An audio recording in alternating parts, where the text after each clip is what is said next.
4 பொருளை வச்சு ஒரு ஸ்வீட் ரெசிபி. வாயில் வச்சதும் கரைஞ்சி போயிடும். இதை எப்படி செய்யலான்னு பார்க்கலாம். ஒரு கடாயில் 1 கப் அளவு பால் சேர்த்துருக்கேன். அதே அளவுக்கு 1 கப் அளவு பொட்டுக்கடலை எடுத்து சேர்த்துக்கோங்க. அந்த பால் நல்லா சுண்டி வரணும். நல்லா கிண்டி விட்டுட்டே இருங்க. சைடெல்லாம் அடிப்பிடிச்சிடக்கூடாது. பால்லே அந்த பொட்டுக்கடலை நல்லா வெந்து வந்துடும். நல்லா கிளறி விட்டுக்கிட்டே இருங்க. கிளறி விட்டுட்டு ஒரு தட்டில் ஆற வச்சுட்டு ஒரு மிக்ஸி ஜாரில் அதை சேர்த்துக்கோங்க. வாசனைக்காக 2 ஏலக்காய், முந்திரி, ஒரு 3 டேபிள் ஸ்பூன் பால் சேர்த்து நல்லா நைஸாக அரைச்சிக்கோங்க. ஸ்பூன் எடுத்து பார்க்கும்போது இந்தளவுக்கு இருக்கணும். திருன்னு இருந்துச்சுன்னா லைட்டாக பாலை ஊற்றி அரைச்சிக்கோங்க. ஒரு கடாயில் 1 ஸ்பூன் நெய் விட்டுட்டு நம்ம அரைச்சி வச்ச பேஸ்ட்டு இதோட சேர்த்து நல்லா கிளறி விடுங்க. அடி பிடிச்சிடக்கூடாது. திருப்பி ஒரு 1/2 கப் அளவுக்கு பால் கொஞ்சம் கொஞ்சமாக சேர்த்து நல்லா கிளறி விடுங்க.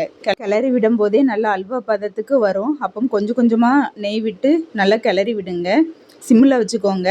நம்ம பொட்டுக்கடலை எந்த அளவுக்கு எடுத்துருக்கோமோ அந்த அளவுக்கு நாட்டு சர்க்கரை எடுத்து நல்லா கிளறி விடுங்க. இனிப்பு கம்மியாக வேணுன்னா நீங்கள் 1/2 கப்பு கூட சேர்த்துக்கலாம்.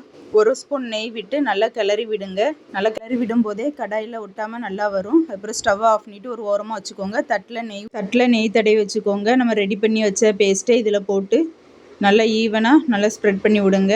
அதை ஒரு 3 மணி நேரம் அப்படியே இருக்கட்டு. அந்த சட்டில் உள்ள விளிம்புலலாம் சைடு கேப் விட்டுருக்கோம். வேறு தட்டில் மாற்றிட்டு உங்களுக்கு எந்த ஷேப்பில் வேணுமோ பீஸ் போட்டுக்கோங்க. வீடியோவை சேவ் பண்ணிவிட்டு நீங்களும் ஒருக்கா ட்ரை பண்ணுங்கள். நம்ம பேஜ் பிடிச்சிருந்துச்சுன்னா நம்ம பேஜை ஃபாலோ பண்ணிக்கோங்க.